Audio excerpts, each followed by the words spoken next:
How we doing, everybody, and welcome to Wisconsin Sports on the Go with Trage. I'm your host, Trage. Today on this Monday, a big Monday in the great state of Wisconsin where, I'd like to say it's a better Monday, but we all saw it there on Saturday. We're going to get into it today. Rogan doesn't know if he's actually going to make it through the talk today, so I'm going to start with Rogan here. Rogan, how are we doing? How was your weekend?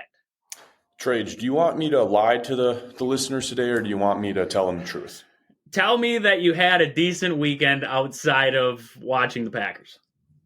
No, I didn't, because that was my weekend, watching the Packers. I want to be in a room with no lights on right now, wrapped up in a blanket, eating a whole gallon of ice cream. This guy's like Aaron Rodgers right now. This horrible weekend, horrible Monday. But it's going to get better. It'll be better. It's all okay. We're going to move on from it. Austin, moving to you. How we doing on this Monday? Trage, kind of like Rogan, not the greatest. You see, it's Monday, first off, still cold, Packers lost, and on top of everything, school starts back up. So I'm just in a pit of misery, and I kind of want to be in the darkness as well.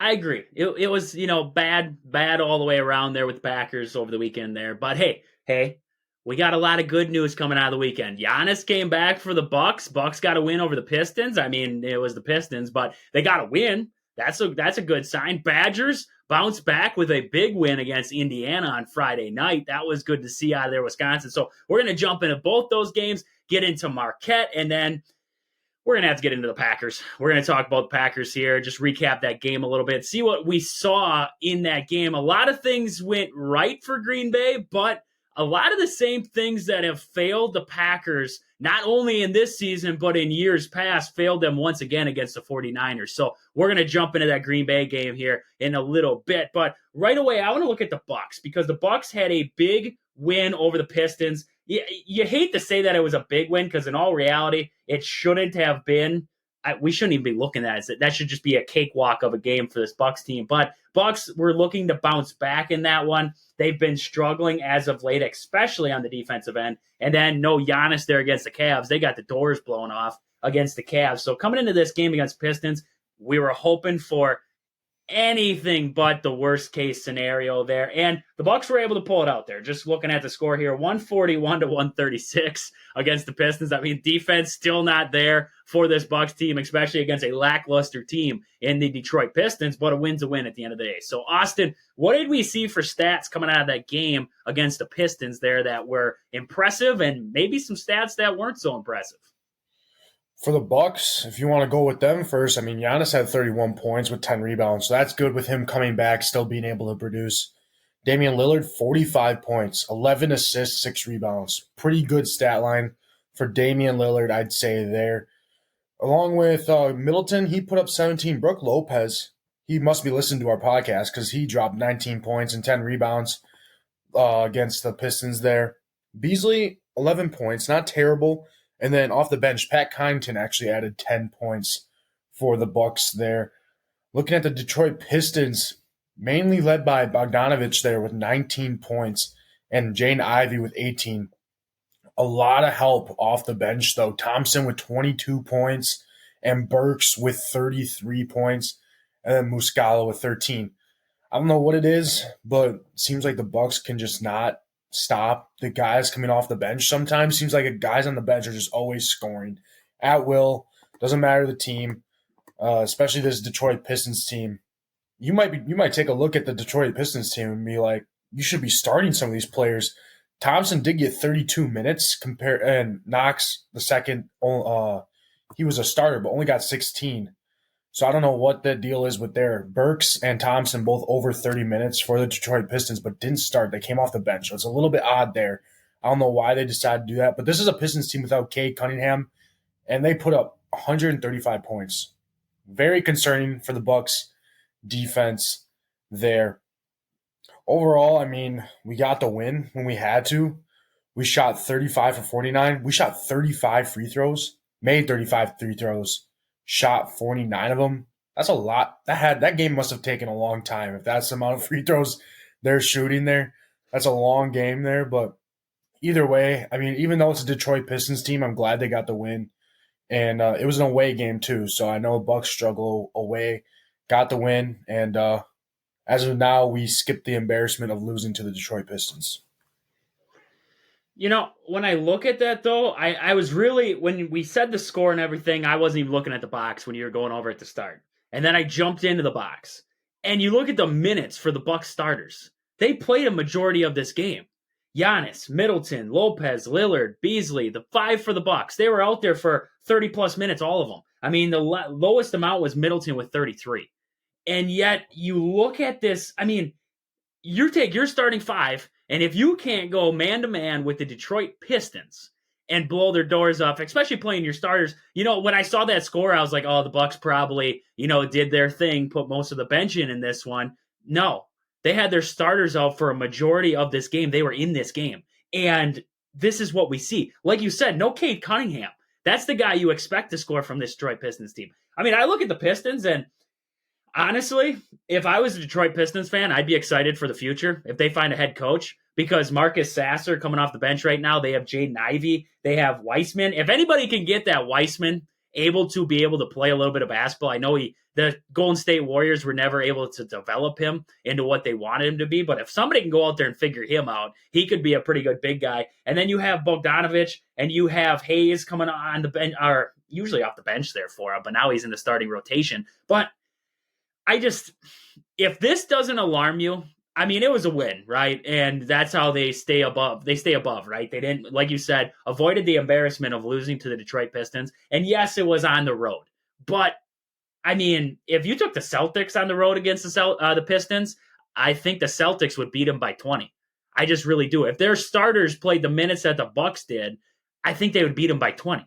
It's just defensive play for the Bucks. And like we've talked in the past here, you look at the scoring for the Pistons, the scorers for the Pistons were all in the guard position or the wing positions. They weren't in the middle of the court. They weren't on Brook Lopez and Giannis. I mean, you look at Thompson, he had 22. I watched the game for a little bit, so I don't know how Thompson got all of his points. But, I mean, you look at the rest of these guys. Burks, he's a shooting guard for him, 33 points.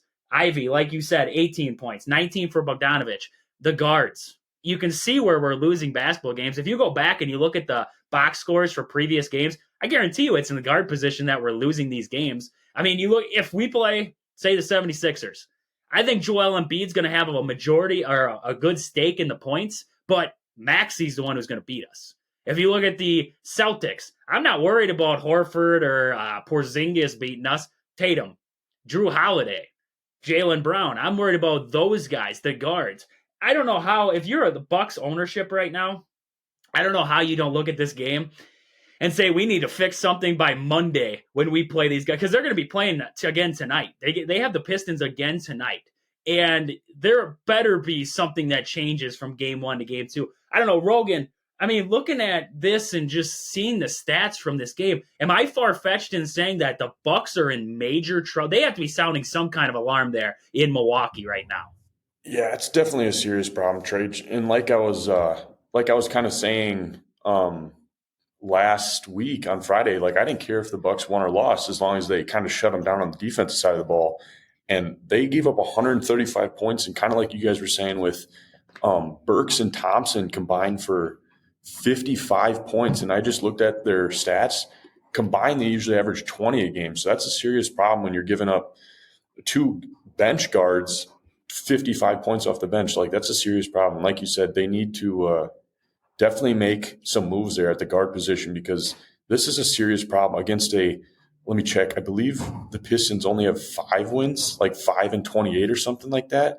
And you're giving up 135 points. Like, that's a game you should be winning by 30, and it should be over in the third quarter. And like you said, our starters had to play 4 full quarters in that game, which that once you start playing some of these elite teams, like when they can actually play defense and they hold us to 115, 20 points, like we're going to be losing a lot of these games because we cannot play defense. So yeah, like I said last Friday, I didn't care if we won or lost this game as long as we played good on the defensive side of the ball. And it was really ugly last week. Yeah, and I remember Austin was talking, they're 29-13, right? They're still up towards the top of the East. And that's the truth. They're still up towards the top of the East. The only thing that concerns me is if you're going to go all in on this season here and you want to go possibly to an NBA Finals, you have to look at this game and say, how far are we apart from the Boston Celtics right now?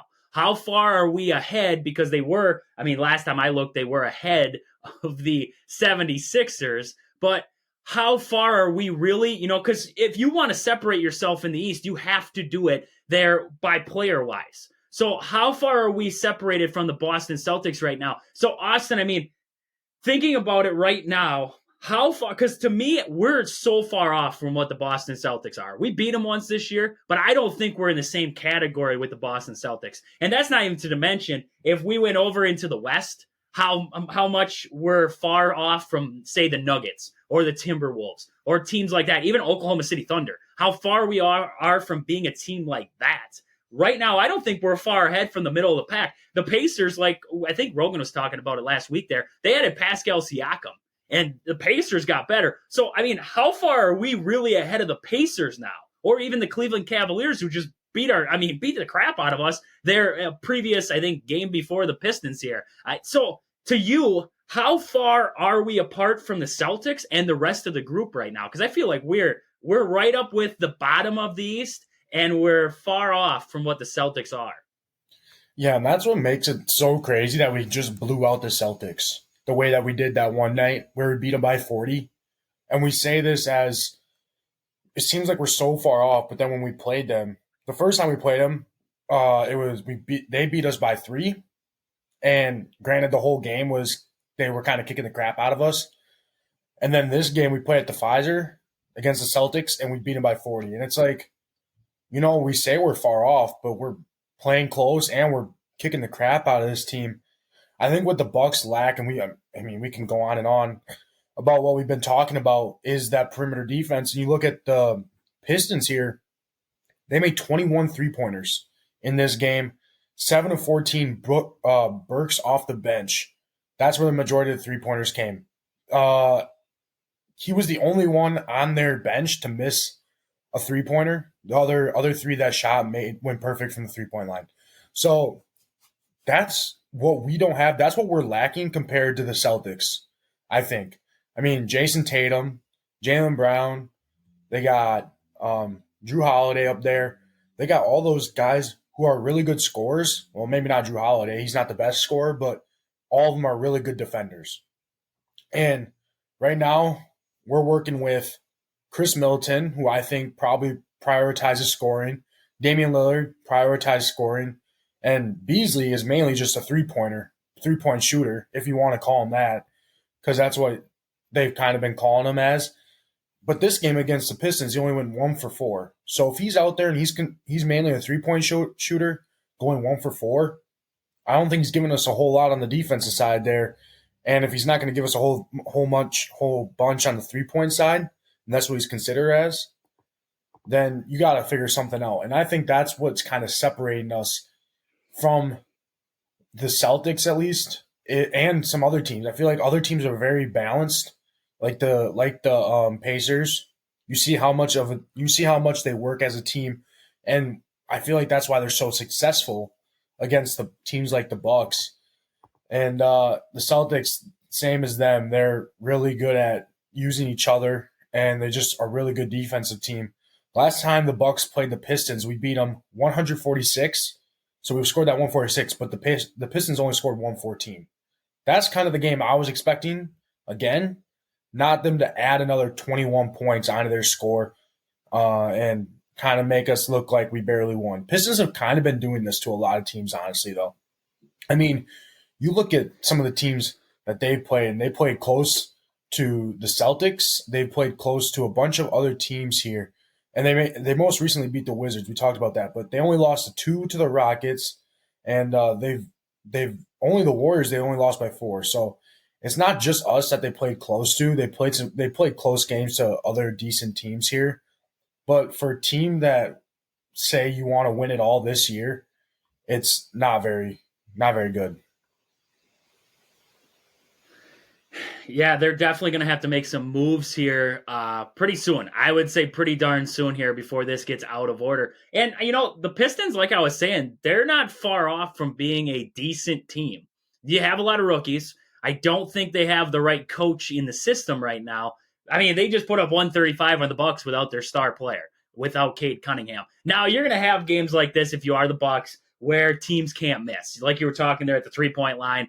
Pistons shot it well. They couldn't miss it from downtown. So that definitely helped out the Pistons in this one. But the way that we've seen the guards for the Bucks play in this season, a lot of it's wide open. A lot of it's not communicating, not a lot of help. And that's where they run into trouble here. So just to end it, Rogan, I mean, same question to you.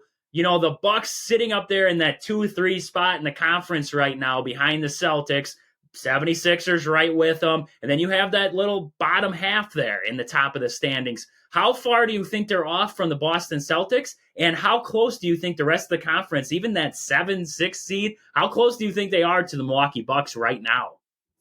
Yeah, like Austin was saying, it's kind of hard to tell because they go out against a team like this and kind of struggle, but then they go play like that Celtics team and you see like a different level of focus and stuff in that game, and they play really well. So I honestly don't know. Like, I think we're closer to the bottom half than we are to that top half with the Celtics there. I think we can compete with the 76ers. It's the Celtics that I'm most worried about. But like Austin was saying, they're so hit or miss how they play. And when this team's focused, they play really well. But there's a lot of games they kind of take the night off, and that's concerning because you can't always turn it on for a 7-game series when you have to, when you're only used to playing hard one game and then taking a break for a couple of days. So, yeah, I don't really know where this Bucks team is at right now, and I think this last half of the season is going to be really important for them to start taking more of these games seriously.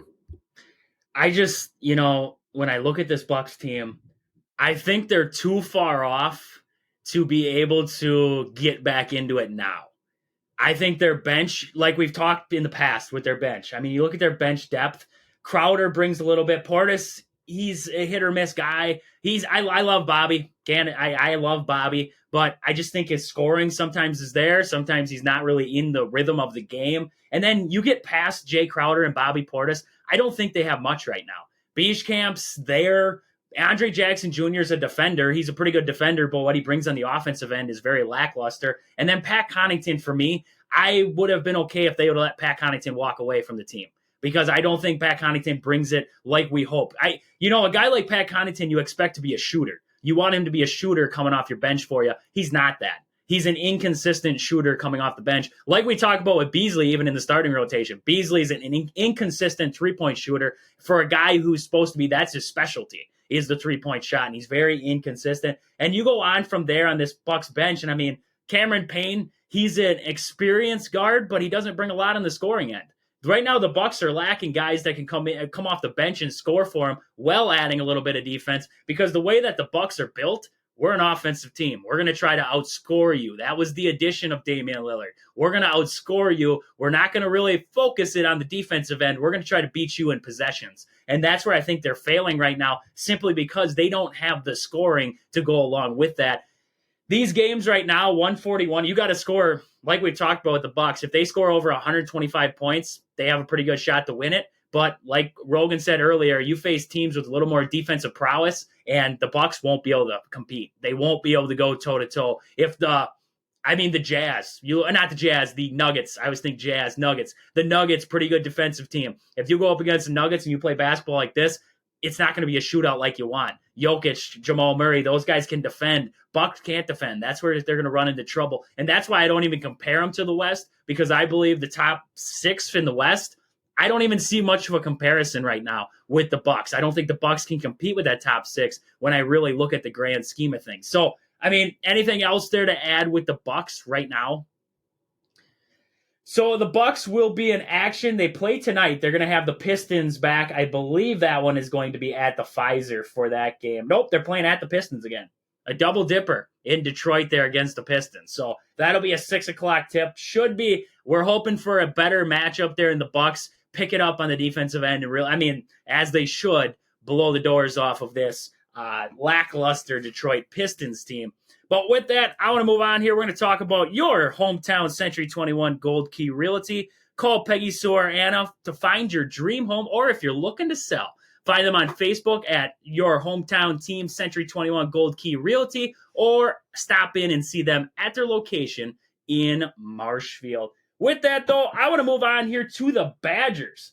Badgers got a big bounce back win over the Indiana Hoosiers at the Kohl Center there on Friday night. 91-79 was the final in that one. The Badgers, I would say for the most part in that game, controlled it. There was some things I saw in this game. Badgers won, but there's some things that still alarm me with this Wisconsin Badger team. We're going to get into that, though, right away, Austin. So in this game, what did we see for some key stats in this one from Indiana, and if you want, from Wisconsin in this one? Yeah, this game is the only thing that's keeping me, excited for this week, I should say. The Badgers, specifically Max Klesmit, got me really excited after what he did. I think he went on his own 14-0 run in the second half, which I think 14-2 scoring run. Yep. by himself, which is absolutely insane. After he hit that, he hit the 4-point or the 3-point and one. That was crazy. But looking at the Indiana Hoosiers, they did not have Ware on their team, which I think helped the Badgers a lot there. Their backup, not as good as him, clearly. So that was very helpful. But Renew had 28 points for the Hoosiers, and McBacco had 17 points to add on to that. It was kind of those two, though, that carried. Galloway added 10, but for how the Badgers were scoring, 79 just wasn't able to get him over the threshold. Maybe a different game, like if they would have played how Penn State played against us. 79 is probably beating the Badgers a lot. Not a lot of the times, but a good amount of times. But with how the Badgers' offense is this year, it's just not able to beat them. And you look at some of the guys here. I'll start Stephen Crowell, 12 points, 8 rebounds. Tyler Wall only had 8 points, but his presence there is just, I think, what overwhelms teams. To add to that, AJ Storr, he had 15 points. Chucky Hepburn, only 6 points. So little struggle. Not struggle. I mean, we've seen him with 0 points sometimes, so it's good to see him at least get on the board here. But Max Klesmit, 26 points there, and 5 for 7 from 3-point range. And like I said, he was lining it up in the second half there, went on his own 14-2 scoring run. Off the bench, John Blackwell. I thought he played really well, though. 12 points off the bench for John Blackwell. I thought McGee played pretty well off the bench when he was in there with Max Klesmit. That's kind of when they went on their scoring run. So I thought he played pretty well on the defensive end. And then Gilmore and Esijan got 4 there. So it's good to see him get in there and score some points. But Blackwell, I was pretty happy with Blackwell. But overall, Max Klesmit, I mean, how he's been going on this, 4 game run now, where he's just shooting lights out. And, I mean, beginning of the year, I was saying we should start Blackwell over Max Klesmit. But now you're seeing both of them, and, I mean, they're both playing really well, and it's good to see this Badger team exceeding expectations this year. Like you said, I just want to jump first. Max Klesmit, last 4 games, second half of Ohio State basically is when it started. 18 points there, 24 in his next time out against Northwestern. If he didn't get in foul trouble against Penn State, he shot it 80% from the field and 100% from downtown against Penn State. He only had 10 points, but he played 15 minutes. You realistically give him his 30 minutes, probably another 20 banger there, and then 26 in this one. Just ridiculous across the board from Max Klesmit. And that's what the good is right now. But we've seen the bad, right? We've seen the bad in Max Klesmit. We've seen the cold shooting. We've seen the cold shooting in the Badgers. The thing that worries me with Wisconsin this season, we've seen the offense take 10 steps forward. A lot more scoring. They have more depth in the scoring positions. We've seen them take 10 steps backwards, though, on the defensive end of the floor. Now, I got into an argument with a guy over the weekend. He was telling me that, Badgers are playing faster now, more possessions. There's going to be more shots put up by the other team. Yeah, I agree. They're going to get more shots. Penn State got a lot of shots against Purdue, but Purdue beat them by 20 points. That's where Purdue is compared to Wisconsin right now. Wisconsin got into a shootout with Penn State because they could not slow down Penn State's guards. That's where Wisconsin's struggle is right now. They aren't hedging screens right. They're going underneath when they should be going over these screens. The little things that we used to hang our hats on when we were Wisconsin Badgers, like Austin said, usually 79 points could beat Wisconsin. Wisconsin is going to get to the point this year where the offense will not flow like it is right now. They have had games already this season where the offense did not put up 91 points. They played a game against Penn State where they put up 83 points and they lost. That's where my worry is with Wisconsin right now. Yes, the possessions for the opposing team is going up, but the defensive lapses, like you said, Ware did not play in this game. Ware's a big contributor for Indiana. He keeps the offense flowing. Right now, they put up 79 points without Ware. A lot of second chance points in this one. A lot of miscues by the Badgers. A lot of defensive lapses by the Badgers. I would be okay if, they went into a game against Indiana and Indiana just couldn't miss, right? They were playing like Max Klesman is right now, and they were scoring at will from wherever they wanted. This was a game where Wisconsin has defensive lapses on multiple possessions throughout this game. And the Badgers, Indiana brought this game all the way back down to a 7 at one point. It was 9 or 7. The Badgers had like an 18-point lead, and Indiana brought it all the way back. And, good teams like the Badgers did, built that lead back up. They didn't fold. They bent, but they didn't break, right? That's the big thing that I watched from Wisconsin. But I just am really worried about the defense for the Badgers. We saw it against Arizona, right? The Badgers, this more offensively oriented team went down to Tucson, and we got the crap beat out of us by Arizona. Arizona's guards beat us. That's simple. It's as simple as it is. They were more lengthy. They were better. They were more athletic. They showed it to us. The Badgers are built, and I could be wrong. I'm going to jump to Rogan with this right after here and just see what he thinks with this thing that I'm going to say here. The Badgers aren't built to go this fast. And simply because Steven Crowell does not play fast. Tyler Wall cannot play fast. We saw that against Penn State. Tyler Wall tried to play fast, 5 turnovers. He was dribbling up the court, and he'd lose it off his foot. He'd throw the ball away. He cannot play fast. He is built for a slower, you can run every once in a while. I'm not saying that Wisconsin shouldn't get out and run when they have the opportunity. But what I'm saying is when you speed up everything, you take away Steven Crowell's game. Because Steven Crowell is slow in the post, right? You get it into him, he's slow back down. He's going to back you down. He's going to hit you, he's going to hit you, right hook. That's how Steven Crowell works. If you try to speed up some of these guys for Wisconsin too much, they're going to be non-existent in this Wisconsin lineup. Chucky can go fast. AJ Storr can go fast. Max Klesman is a faster player. He can play up to the speed there. But I just don't think this Badger team, if you play Arizona again, you have to slow the game down. You have to bring it down to your level, because if you let Arizona run around like they did in this last time out when they went down to Tucson, it's game over. You get up against a team like, let's just say, Duke. Duke likes to play fast at times. You have to take them down to your rhythm. Wisconsin, you look at, I always take it back to the last time Wisconsin was majorly successful, 2014, 2015. That was the last time where they took that national championship run. They played Kentucky. Kentucky was hands down more athletic than Wisconsin was. You had guys on there, Willie Cauley-Stein. You had Karl Anthony Towns. You had the Harrison brothers. Devin Booker was on that team. That team was loaded.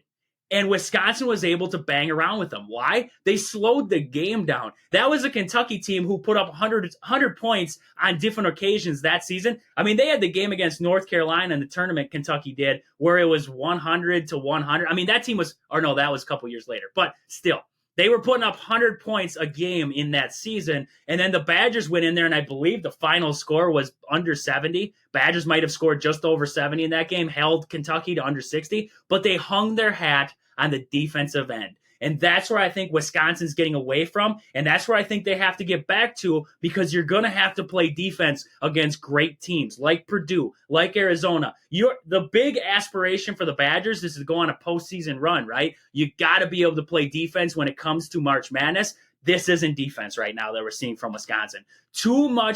Too many defensive lapses right now that if you get against a good team, they're going to take advantage of all day long. And that's what we're seeing out of two teams in Indiana and Penn State who are okay teams, but they're not what you're going to face if you get into the Sweet 16, the Elite Eight. You got to be able to bang around with these teams, and that's not what I'm seeing as of late. So Rogan, I mean, from what I was saying there with the defense for the Badgers, is it a concern to you? Because right now I get it why other teams are getting more possessions, but I just, on the defensive end, they're struggling. They're mightily struggling to shut down lackluster teams.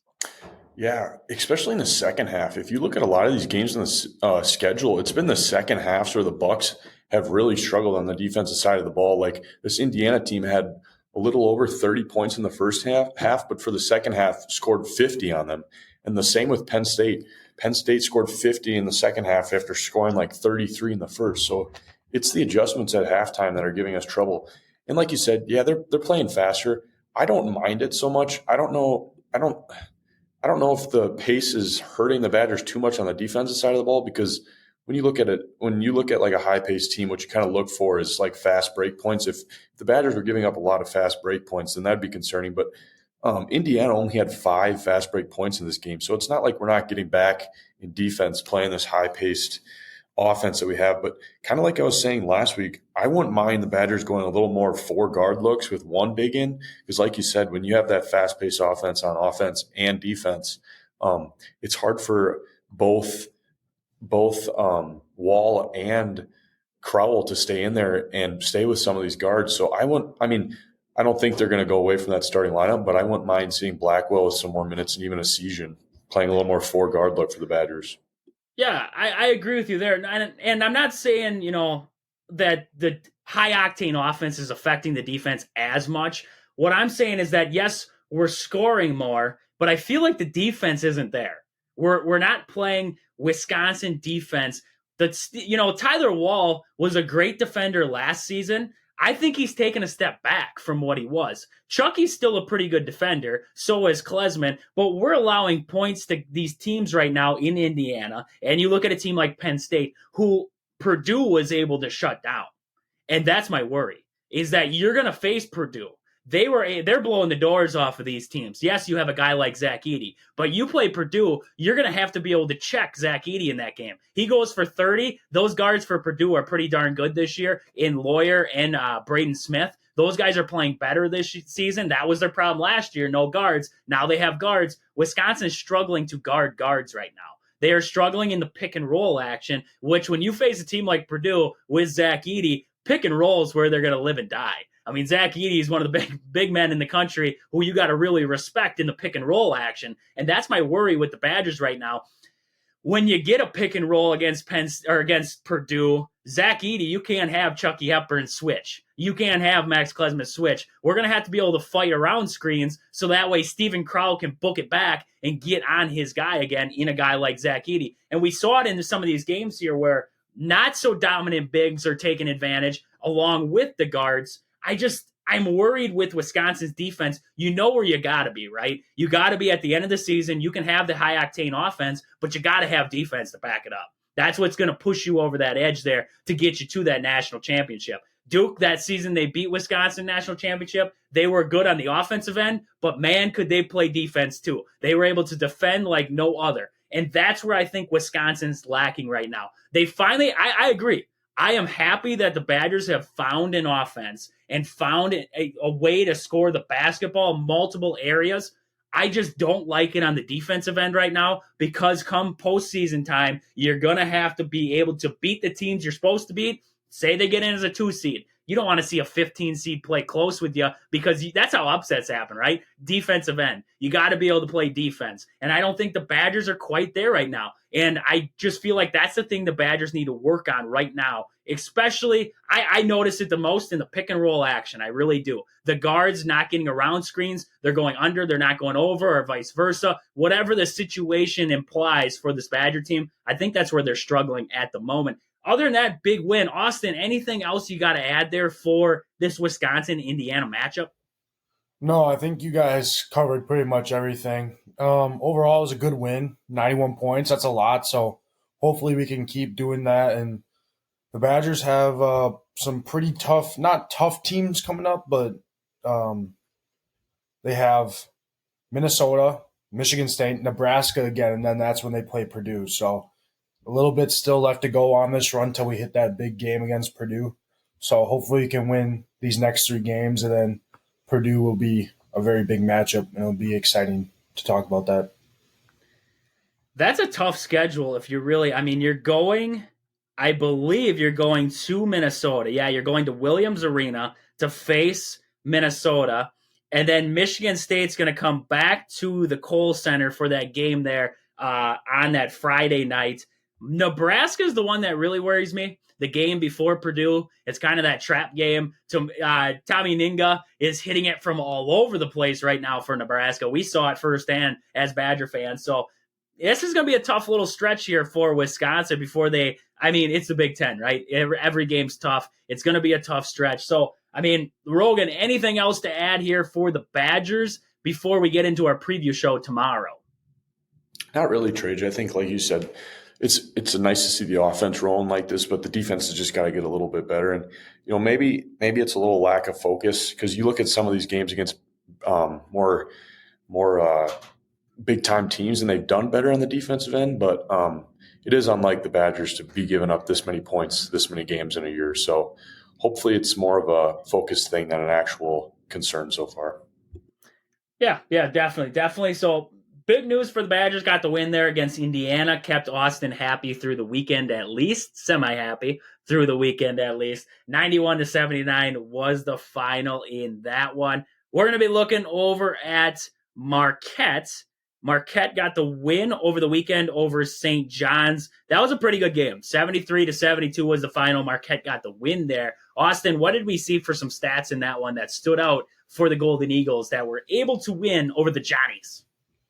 Yeah, Marquette, Iguodaro, he scored 17 points, led the team, 5 rebounds. Kolek, we finally saw, I mean, you see what happens when he scores some points there for this team. He scored 15. David Joplin added 13 to that. Mitchell added 12, and then Cam Jones had 11. Not a whole lot going off their bench for this Golden Eagles team. Only shot 6 for 20 at the three-point line, which I feel like they're mainly known for shooting three-pointers, but not only 30% there for Marquette. When you look at St. John's Red Storm there, Lewis added 20 points for this team here. He's kind of one that took control for St. John's. Jenkins added 16, Ledlam had 13, and Siriano had 11 there for them. I think what kept St. John's in this game, though, they went 15 for 19 from the free throw line compared to Marquette going 3 for 9. So Marquette barely shot any free throws, where St. John's shot 19 of them and made 15 of them. That's what kept them in this game. I'm pretty sure we were talking about it, that with how Marquette's been playing lately, St. John's, they were 12-6 before this game. Pretty solid team.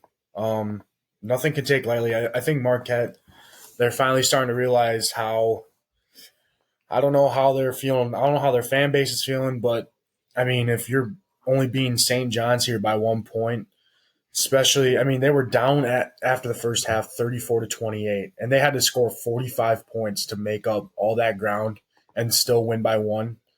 It's not looking good for Marquette, but a win's a win for them. And to look at their schedule that's coming up here, I'm pretty sure it's never an easy day in the Big East. They play Seton Hall again and Villanova coming up soon. Both teams very tough. Seton Hall they recently lost to. Villanova was a close game. I can't remember what the score of that game was, but it was a pretty close game that they ended up winning only by 13, though. So Marquette, probably a lot of question marks around that program right now. And I think a lot of it lies on the hands of Tyler Kolek. Seems whatever he does, that's how the team's going to perform. If he plays bad, they're probably going to lose. If he plays really well, they're probably going to win.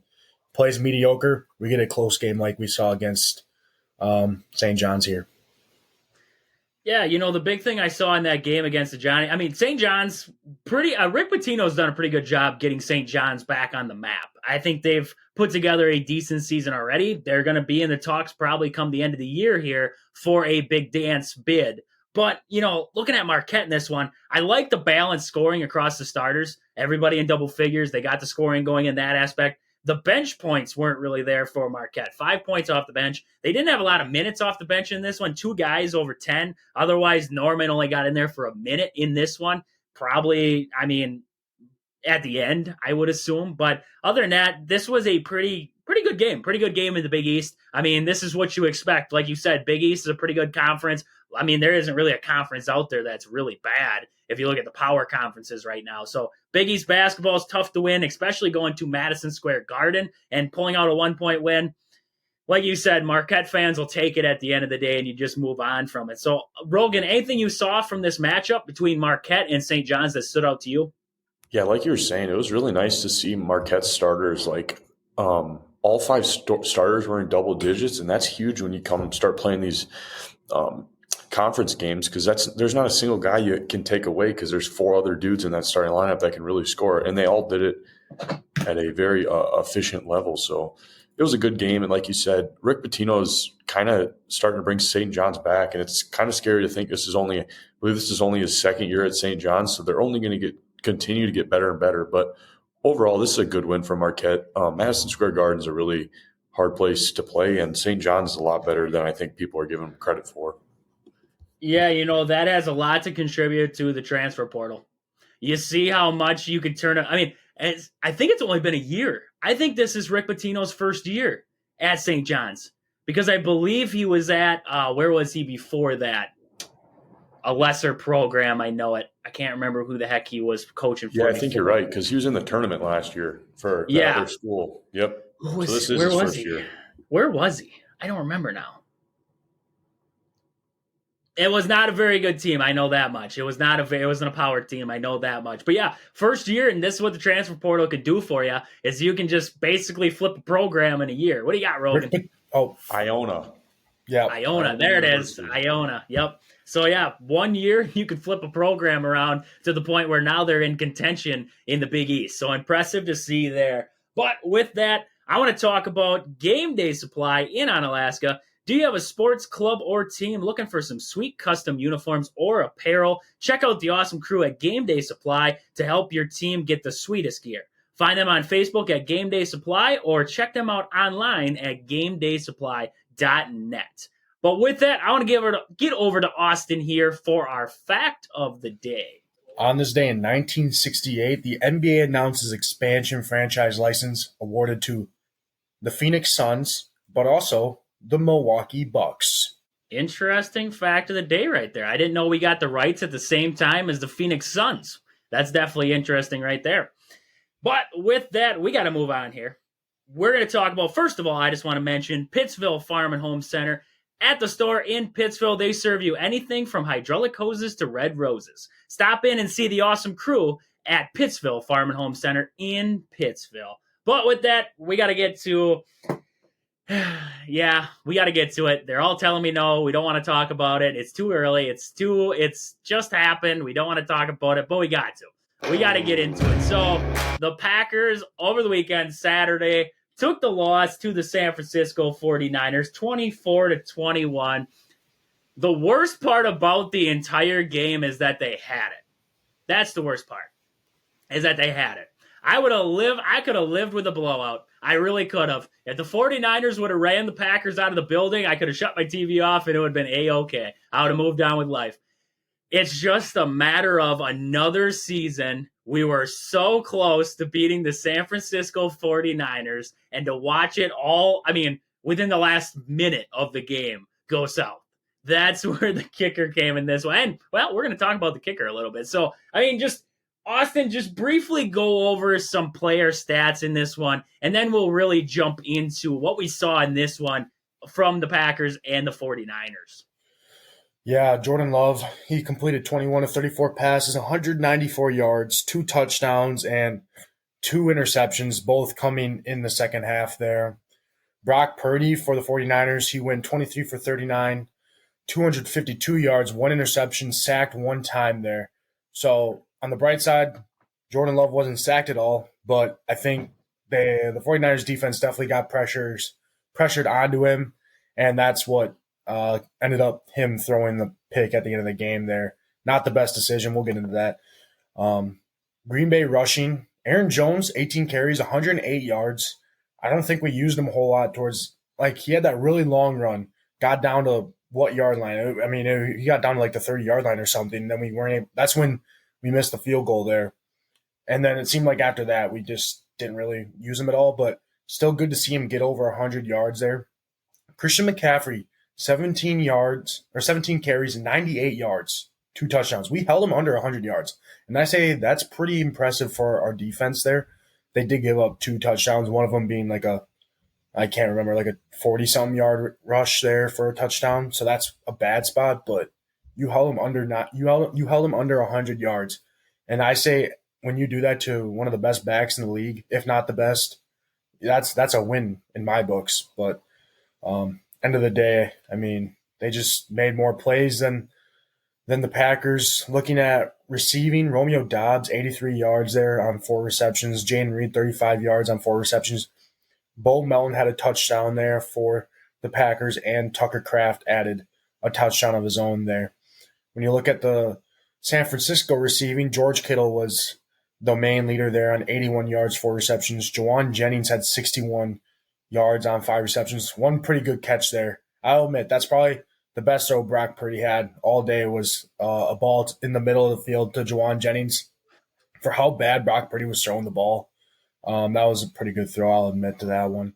And then Brandon Ayuk had 32 yards, 3 receptions for them. Christian McCaffrey, only 30 yards, so he didn't hurt us that bad in the passing game either, which is good. And then Deebo Samuel ended up getting hurt there, so he only had 24 yards. But with Deebo getting hurt, I thought our chances dramatically increased, I thought.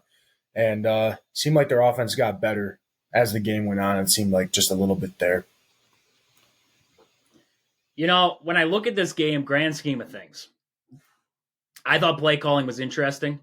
I thought there was moments where, like you said there, Aaron Jones ran for that 53, 59-yard run. Got it down to San Francisco 37. Emmanuel Wilson took it for 8 yards then. And then we went 3 straight pass plays. This was in the final, under 10 minutes to go in this game, I believe. Yeah, there was 9 minutes and 37 seconds left in this game when Aaron Jones took off for that 53-yard run. The Packers' drive officially ended when Andrews Carlson missed that field goal with 6 minutes and 21 seconds left on the clock. I don't understand. So, Packers at the time up 21-17. You would think in that moment you'd be looking for more of a let's kill some clock kind of play calls, right? You'd be looking for let's run. Aaron Jones got us here. Let's run the football. Let's take it straight ahead. I don't understand why we went away from it. That was Matt LaFleur called a pretty good game, I thought, in a whole. But moments like that, where it was like first down, pass play. Second down, now we got to pass again. Third down, now we definitely have to pass, and there's nothing there.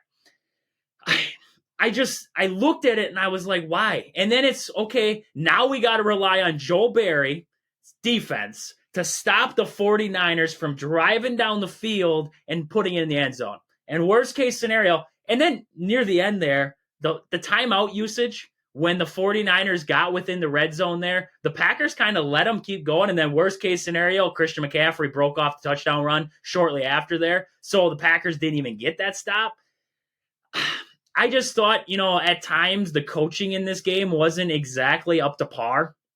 But the big thing that really kicked this game it was early in this game. 3 red zone trips for Green Bay, came away with 2 field goals, and the other one they turned it over on downs. I thought that was a big moment in this game. The 49ers defense bent, but they didn't break. You looked at Dallas early on in that game against Green Bay. Their defense bent and they broke at the same time. The Packers just took the opening drive down the field, put it in the end zone, and then they came back down, put it in the end zone, and the Cowboys didn't know what was going on. 49ers here, they allowed 6 points. They were trailing, but it was not really out of their reach, right? The Dallas game seemed like early on, the Packers were jumping at it. It seemed out of reach. Defense for the Packers, you don't want to blame anybody, but son of a gun, Savage, hold on to that ball. I mean, come on. That pick should have been a pick there. Keyshawn Nixon had one that should have been intercepted. They had a couple times in this game where Brock Purdy threw some kind of lackluster passes out there, and the Packers weren't able to scoop it up. I thought that was a big kicker in this game here. The 49ers deserve a lot of credit, though, on the defensive side of the football. They watched the Packers drive down the field, got into the red zone. They got the stop. That was the big thing for the 49ers there, was that they were able to stop Green Bay's initial push and kind of put one in on their own. Packers got that big block of the field goal going into the half. I thought that was a big momentum change.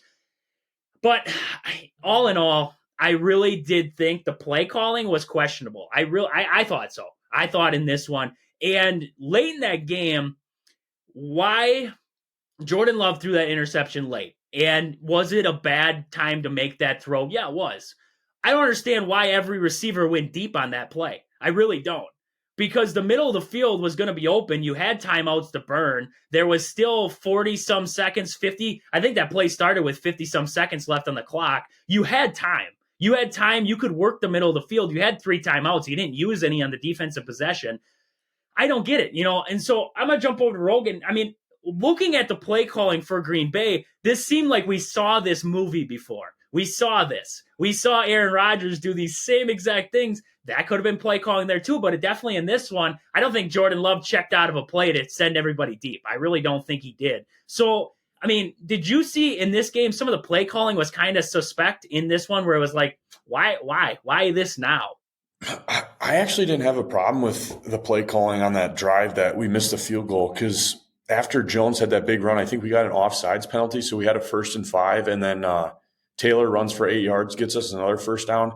And, you kind of look at those running numbers, and for Jones, those numbers are kind of deceiving because, again, he had 108 yards. But if you take that 53-yard run away, he was averaging only 3 yards a carry. And I think, like you said, we needed to take some more time off there. There was 8 minutes left on the clock, and you're at the 20. So, I mean, at most, I think you're only going to take 3 to 4 minutes off, which is going to give them plenty of time. And in that situation, I think the 49ers are expecting you to run. And I'm completely fine with passing it because we needed a touchdown there, not a field goal. So if you just run that ball, they're going to stop us, and then you're settling for a field goal. So I didn't have a problem with that. Now, if we'd been at the 50-yard line or something like that, then yes, let's run the ball. Then we can have the potential to use up a lot of clock. But with us being that close to the end zone, I mean, at most you're going to use up 4 minutes, and they're still going to get the ball back with 5-6 minutes to go in the game. So I was completely fine with that. But like you were saying, what killed us was the red zone. We couldn't score touchdowns when we needed to. And, Shannon Sharp always says, field goals lose you games and touchdowns win you championships. And that's definitely what it came down to in this game. And kind of like I was saying a couple weeks ago, I know these receivers are really good, but Jordan Love needs to find that guy that when it's 3rd and long, he's going to him. And that's why I've always kind of been open to bringing in a veteran wide receiver, because even if you don't use them in 1st or 2nd down, vets are great for 3rd down situations. So I think moving forward, the Packers definitely gotta find a guy that on 3rd down, that's your first read. Not saying like a Devontae, but when it was 3rd and 5, 3rd and 6, Aaron Rodgers was looking to Devontae Adams every time. And I think the Packers need to have a guy that they can go to consistently on 3rd down. And because that's what killed us is we got down the red zone and we just could not convert. But overall, like you're saying, I would have been fine if the Packers would have just lost this game, got blown out, or even if they would have lost a close one, but the 49ers controlled it all game long. I would have been fine with that. It was the fact that, honestly, and I think 49ers fans would admit this, the Packers controlled that game from start to finish. Even when they were down 7-3, you're like, okay, well, if you take that one big play away from San Francisco, they have done nothing on offense, and the Packers offense had really been driving. So, yeah, like you said, it really sucks because the Packers deserved to win this game. They just didn't make the plays in literally the last 6 minutes to put this one away. But overall, I think it's a good season for the Packers. All you wanted coming into this season was to know if Jordan Love was the guy, and I think we can all safely say this guy's a franchise quarterback. So the future's bright in Green Bay. The only thing I'm saying with that drive there was that, okay, you broke off the 53-yard run. Emmanuel Wilson went for 8.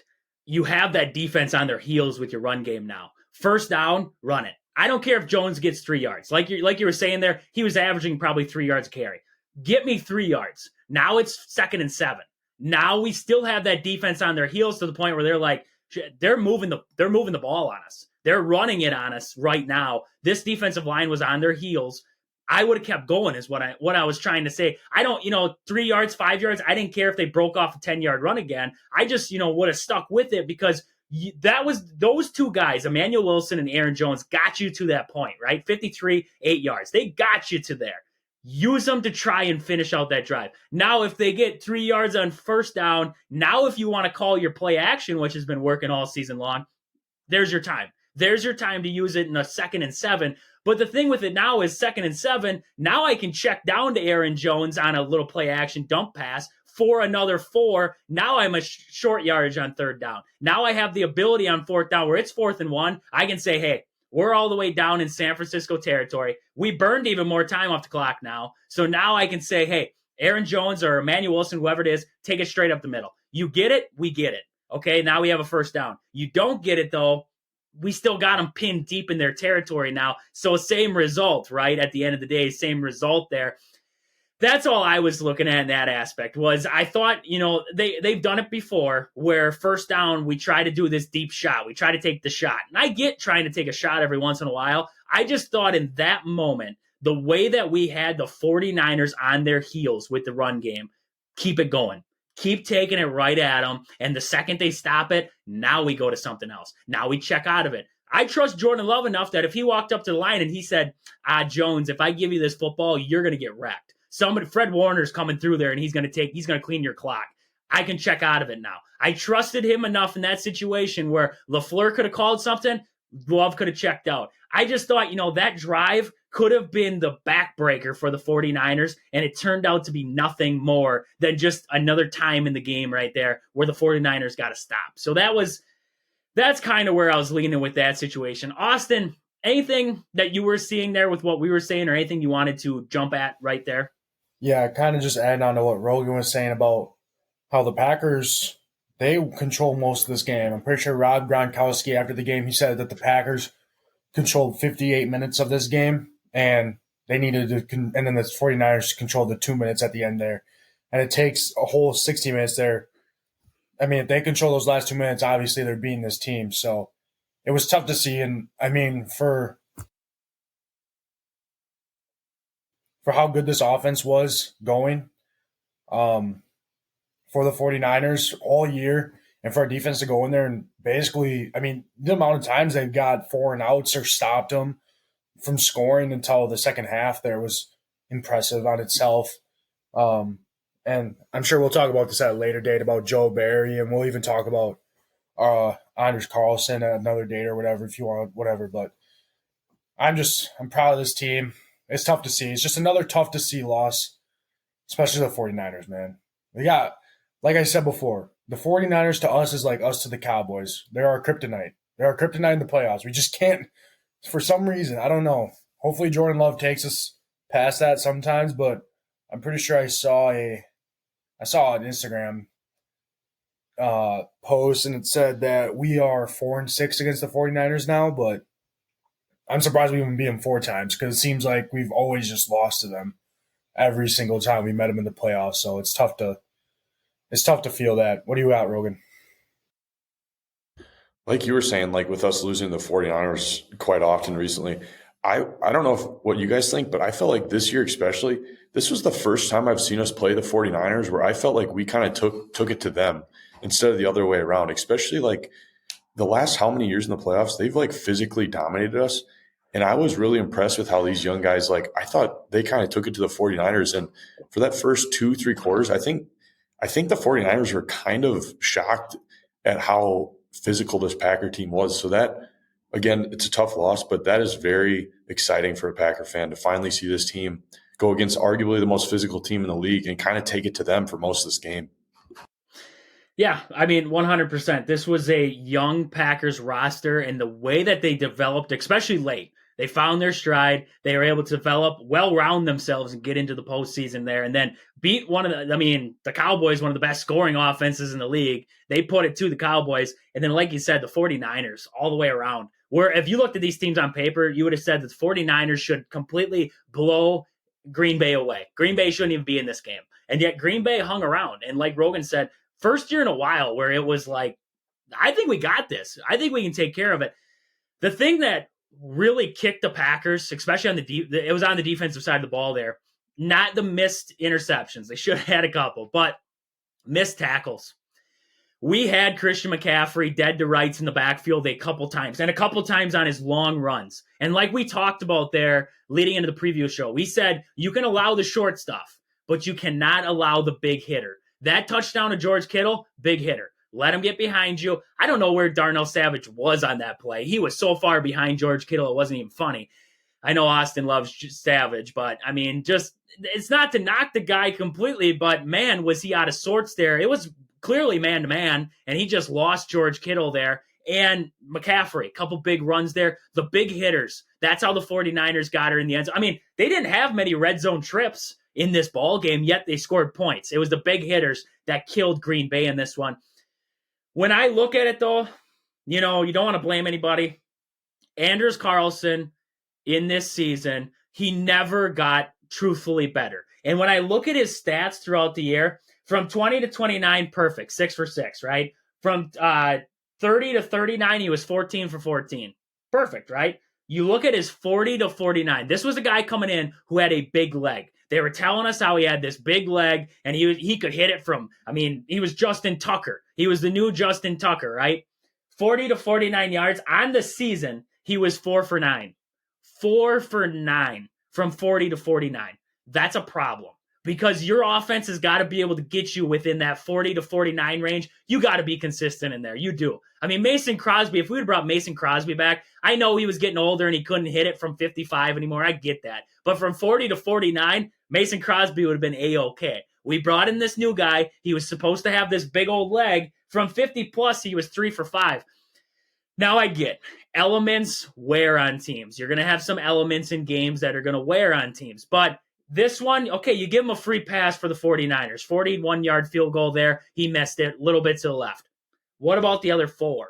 That's what I look at here when I look at Anders Carlson. And even on kickoffs, we talked about there last week. He was kicking short of the goal line. Where's this big leg? He's not consistent enough. Like we've talked about in the past, there's 32 NFL teams, right? There's more than 32 kickers out there, especially coming out of college.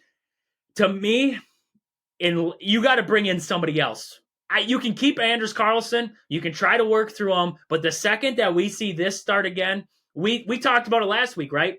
We said, hypothetically, if the Packers got into a situation where they had to go for it or they had to kick the field goal, what would you do? And we all said, well, you got to take the points, right? You got to take the points. We all had in our head, though, we're like, the inconsistency, we definitely have to worry about Anders Carlson kicking field goals. We saw it here. We worried about it. Matt LaFleur even said he goes out there, he prays. You can't have that. I get kicking's a tough job. I really do. But everybody's job's tough. Kickers would get upset if I'm an electrician. Kickers would get upset at me if I came into their house and I put their outlet in wrong. They would get upset at me, so I can get upset at them for missing a kick. That's how life works. This one, though, Anders Carlson, I just don't see it. I really don't. I didn't see it with Jordan Love. He proved me wrong. I haven't seen it in Anders Carlson all season long, and he never proved me wrong in my statement. Anders Carlson, if you want to, truth be told, if you want to look for one person that screwed the game, Anders Carlson. It's 24-24. Jordan Love doesn't have to make that deep throw like he did. He doesn't need to go for chunk yards there. The Packers could put more of a methodical drive together there late in that game instead of what we saw. So, I don't know. Am I far-fetched there, Rogan, in my kicker talk with what's going on with Anders Carlson? No, not at all. Especially nowadays, kickers' jobs are in jeopardy if they're not making field goals consistently from 50 plus, let alone 40 plus. Yeah, you've been kind of saying it all year long, and I agree. I think you keep him around, but you definitely got to bring in some competition. You just got to bring in some competition and hope he gets better this offseason. But yeah, kicking doesn't seem important during the regular season, but it's very important during playoffs. You can't have missed field goals. You rarely see teams that miss field goals win in the NFL. And yesterday, even that Ravens game, the Texans had a chance to take a lead into halftime against the Ravens, but they missed a field goal. And obviously they get blown out, but who knows how that game ends up being if the Texans are winning at halftime. So, yeah, I think you definitely got to bring in some competition. And it's unfortunate because it's another year of special teams kind of screwing us in the playoffs, especially against the 49ers. Even what was it, 2 years ago? We were winning that game, and then we had a blocked block punt for a touchdown. Like, Yep. yeah, but overall the special teams did make some really big plays in this game though. So can't blame it completely on them, but man, you got to make that field goal. Yeah, and Eric Wilson. We just got to mention Eric Wilson. He saved that play for Keyshawn Nixon. I mean, that was awesome watching Keyshawn Nixon break that one out. But holy cats, hang on to the football when you get down there. I mean, making moves like that, you got to hang on to the football. We were talking during the game, and we had all mentioned, we're like, he's the MVP of this game if Packers win because he saved that drive. So Austin, I mean, looking at the kicking situation. I was going to say on that play there, Trage, I think we all, as Packer fans, went through every single emotion that you can watching a football game. You see, we got excited for him returning, and then we got the sadness, depression when he fumbled it, then the excitingness again once recovered the fumble. I mean, I was with my buddies down here in La Crosse cheering, and you could just hear the air leave everybody when we fumbled the ball there. And then we just all went crazy once Eric Wilson got it back. But I was just like, if we would have lost that, man, I would have been so depressed there. But luckily we got it back, and he gave us a chance to win the game there. So that's what's good about special teams players there. When they actually care about their job and they're there to cover the ball. I mean, it's good to see that we have that on our special teams. That's what I was going to say is if there was one guy who is, I don't know what his contract status is, but if there's one guy whose contract is on the verge of being up, I'm paying that guy. Because I saw that hustle on that play. I mean, he ran the entire length of the field and came back down there. He's trailing Keyshawn Nixon. Is there really a reason for him to be trailing like that? I mean, besides the fact that he could pick up a block. But other than that, there really is no reason in his head, right? But he took the entire length of the field to come behind that play and get it. I thought that was awesome. I mean, you don't see hustle like that out of some guys anymore. So definitely this game took you through every emotion that you could possibly have as a fan of the sport. But hey, what a fitting way to end this season. I mean, Packers, we expect them to be down and out there mid-season, able to come back, able to get into the playoffs. I was glad they beat the Cowboys. If they lost to the 49ers, I got over it. I wasn't going to accept a loss to the Lions. We had to beat the Lions one more time. That's just how it had to be. So if they had to lose, 49ers were a team to lose to, right? But it just sucks. The sucky part was how close they were. But leading into next season, that gives you all that hope, right? You were this close this season with a team that technically was playing with house money and shouldn't have been there. And yet they almost took this baby all the way to the NFC Championship game. So great to see there. In that aspect, sucks to see the Packers season come to an end. We're going to get more into the Packers here as the offseason goes on, talking about moves that we think the Packers should make, anything in between, things that we think the Packers need to do here in the offseason to get themselves ready going into the 2024 season. But with that, I'm going to move on here. I want to get into our sports story of the day. So right away, I'm going to jump to Rogan. What do you got for your sports story of the day? Yeah, I got the Houston Astros signing Josh Hader to the largest contract ever for a relief pitcher. I think it's 5 years, $95 million, which is quite impressive. And yeah, I think the Brewers might have been a little wrong about that. I think they thought he was kind of on the decline when he had that one bad year with Milwaukee, but last year he was as good as he's ever been. But again, Brewers would have never been able to pay him, so I guess it's not the end of the world in the long run. But I have kind of seen some TikToks that saying if you play the Astros, the game's going to be over after 7 because of how good the back end of this bullpen is. And kind of just looking at the roster, you got a guy like Ryan Presley, who is a very, very good closer in himself. And then now you have Josh Hader, and then on top you have Brian Abreu, who last year had a sub-2 ERA coming out as a setup man. So this Astros bullpen, especially the back end, is going to be as good as it gets in the MLB next year. And if you don't have a lead going into that 7th inning, it might be over for you. It reminds you a lot of the Brewers in 2018 with Jefferson, Knebel, and Hader in there. It reminds you a lot of that, the three-headed monster at the back end of that bullpen. I just think it's ridiculous, though, $95 million to a pitcher. He gets hurt. I mean, you rely a lot because pitchers get hurt. That's what happens. I mean, it's just common knowledge that pitchers can get hurt. And $95 million just seems like a lot because some of those injuries that you get, especially pitching, can take you out for a year and a half. Sometimes you never get back to what you were. So, I mean, it's a risky contract, but for a guy like Josh Hader, the way that he's produced over the years, You can't knock him. I mean, he got his money. That's what Josh Hader wanted. He got his money. Especially for like a closer too, who only pitches one inning. It's not like he's a starter who pitches six. This guy only pitches one inning, maybe every other game at the most. So yeah, 95 million is a lot, but there is no one. I don't think there's anyone better than Hader right now in the MLB, especially at that closer spot. Yeah, and we're seeing in the game of baseball, look at the Dodgers. You got to spend big money. You got to. I bet you the Dodgers were probably in on Hader a little bit. So the Astros had to say, hey, we'll make you this, I mean, way over the top of what other closers are getting. I mean, I think Devin Williams is only getting like 6. I think he's getting 6 or 8. And he's one of the best closers in baseball, and yet he's only getting 6 or 8. Now you look at Josh Hader. So he just set a new market. That's what I hate is when guys get contracts like this, they set new markets. And now the Brewers, to compete with that closers market, got to be able to pay big money like this. So good news for Josh Hader. Happy for Josh Hader. You got the money that he deserves. So with that, Austin, what do you got for your sports story of the day? Yeah, my sports story of the day comes out of Columbus, Ohio again. Number 18 Ohio State for women's basketball beat number 2 Iowa in overtime, 100-92. Ohio State ended up storming the court after that game. And one of the fans that was storming the court ran into Caitlin Clark, and she appeared to be kind of shaken up after coming off the court. And she just said, kind of scary, could have caused a pretty serious injury to me. I'm sure they tried their best to do whatever they could, but obviously it didn't work. And that just comes to obviously storming the court and storming the field. I mean, it's been going on for how long now? It's probably one of the best feelings ever as a fan you could probably do after your team beats a top-ranked team.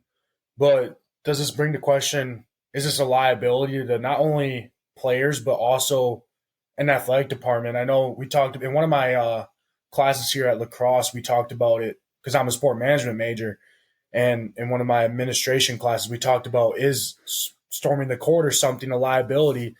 And I just thought it was interesting. And now we usually don't see people getting injured. Like usually the players are getting off the court fast enough. They kind of know when they're going to lose. They know that like the fans are going to storm. But here's a case where a fan kind of ran into Caitlin Clark, and it was a pretty big collision there. But some of the fans on the Instagram posts are saying that Caitlin Clark is soft and that she was the one running into the fan, a bunch of stuff like that. So I just think it's kind of funny. Of course, Ohio State fans are crying about some players being soft and whatnot, but I just thought it was interesting that about all that, and it brings up another topic about storming the court and rules and a bunch of stuff. But personally, I think storming the court should stay because that's just it's been part of the game, and it's like I said, one of the best things a fan can do. Being part of you were a part of that game, not just as much as the players, but you were with them all along this game. They were playing a top ranked team, and then once they win, you just get to celebrate with them. It's an exciting feeling. I mean, yeah, I like storming the court. I really do, and I get it. Wisconsin, when they lost to Penn State stormed the court, and that was an 11 seed losing. And I was surprised because it was just the 11th seed team or 11th ranked team in the country. It wasn't like it was the number 1 team. I get it when it's the number 1 through 5, but like you said, you kind of expect it, but if I was a Badger player during that game against Penn State, I wouldn't have expected the fans to storm the court. And, we've ran into issues in the past where fans have actually stormed the court too early, and then we have to push them back off the court and then continue the game for the last couple seconds or whatever's left on there. So I get it in that aspect. I don't really see the problem. Yeah, you're going to run into injury risk and stuff like that. But, could you put them on a timer? Could you put a bull gate up there and say, hey, I'm going to open up the gate here give them 10 seconds. You got 10 seconds to run off the court. Then the gates are going to open and everybody can storm it. You can't really control it. Because, you look at these football games, there's guys stealing field goal posts. You look at Kansas this last year, they stole the field goal post, walked it out of the stadium, and threw it in a lake. I mean, you want to stop it, but you can't. You don't have enough security there to stop these court storms. So, I mean, it's something that as college sports, you got to accept. But at the same time, yeah, you can see it comes with risks. It's really going to come with risks there for the players because – yeah, Caitlin Clark might have provoked a player or two. She's probably upset they just lost. But, I mean, fans got to be aware too when they come onto the court that players are trying to get off. They're not happy. They're not gonna probably want to get into a conversation with you. So get the heck out of their way too. That kind of deal. So Rogan, I mean, going along with that, what do you got? Oh, kind of like you were saying, like if you switch positions here and Caitlin Clark is on the team that just won a big time game and her fans kind of storm the court and she gets hit, I don't think you hear anything about it. I think you mostly just hear about it. I think they just lost a big time game, and I think she's probably more upset about that than the actual fan collision. But yeah, college sports that's what kind of makes college sports is the storm in the court. You don't have that in anything else, especially like pro leagues. Yeah. No, I agree. And a lot of times now they're not going to ban storming the court, but like the NCAA or even the conferences are fining these teams. I'm pretty sure when I can't remember, some team in the SEC, they stormed the field or something, and every time they stormed the field, they got fined a lot of dollars, like probably hundreds of thousands of dollars. So, I mean, they're not going to ban it, but they're just going to keep fining you until it's enough is enough, and then it's up to the school. But you can't stop how many thousands of people from storming something. You just don't have enough bodyguards for that. I'll tell you that much. Especially when you take out field goal posts. That was insane. That was so funny. Yeah. The only thing you can do is put up the bull gate. The only thing you can do is put up the gate that has a timer on it that says you have 10 seconds, then you can storm this baby. And then it just automatically opens. I could see that. I could see that being a solid add to the – I don't know if people got the money for it, but that's the only thing I can think. You're not going to stop them. Like you said, field goal posts have been stolen. So what else are you going to do to stop these guys except for shoot them when they come out on the court? That's about all you could do. It's just start – I mean, that's about all you can do. They just got snipers up in the rafters. Just give them the warning. If you give them the warning that there's a sniper up there and they just shoot a false shot onto the floor, nobody's coming out there. I promise you, nobody's coming out. So yeah, I mean, that's anybody else got anything to add for Wisconsin sports for the day? Nope. Nothing. So nothing across the board there. That's about all we got. Sad weekend in Wisconsin sports. Packers took the loss. Badgers got the win, though. They're going to be coming up here tomorrow, taking on Minnesota. Should be a good matchup. We're going to preview that. So that's about all we got for the day. This has been Wisconsin Sports on the Go with Trage. Thank you guys for listening. We'll catch you guys back here tomorrow. But until then, deuces.